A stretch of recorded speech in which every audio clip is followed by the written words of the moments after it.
Okay guys, unbox tayo. Dumating na yung ating triangle reflective device. Sabi nila kasi kailangan ko daw ito. So, bumili tayo. And within 2 days, dumating siya. Dalawa yung binili natin para sa unahan at saka sa harap. Tigas, grabe na yun yung pagkasi nito.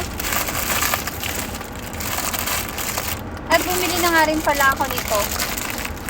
Charcoal absorbent. Mura lang siya. For only 36 pesos. Yes. Grabe naman pagka-packing nito. Ito siya, yung charcoal para yung sasakyan natin. Hindi mag-amoy aluminum.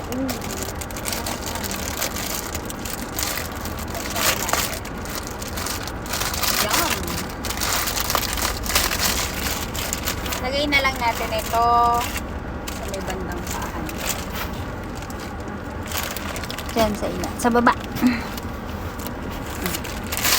Dalo yung binili ko pero sana mo na gagamit natin. So, ito yung isa. Wala akong ganti. Ang syatang talaga itong patas ko. Ang hirap. So, nabuksan ko na din siya. Lagay na lang din natin. Bili na kayo. For only 36 pesos lang yata ang isa. Yes.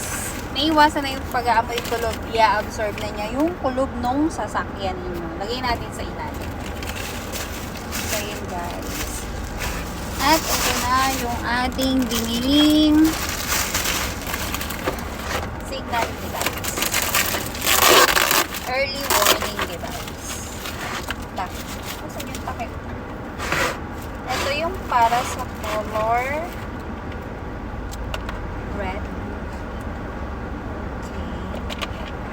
Yung sa red. Natatakot ako kasi parang feeling ko makakahiwa siya. Oo, nakakahiwa nga. Ito yun.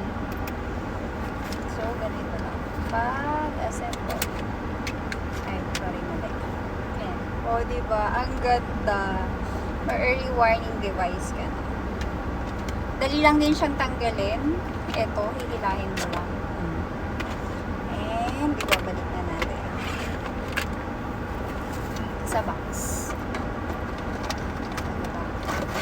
Ingat lang kayo kasi medyo may matalas dito sa part. So, yun. Hanapin natin yung takip. Hindi tayo makakatulog nang wala itong takip. Nandito sa loob yung takip. Ayun. Lagyan natin siya dyan. At para sa yellow. Ba't ang hirap ko isa?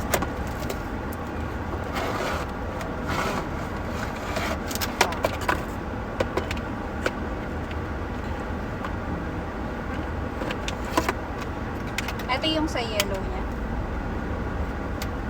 Dahan lang kasi masyadong matalas yung ilalim. Madali lang siya ikabit, sobra.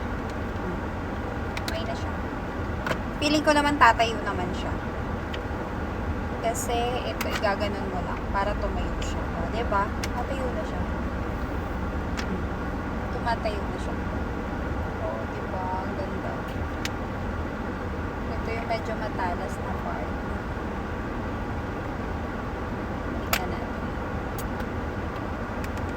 So, yun lang. Kung gusto, 4 pesos, I think.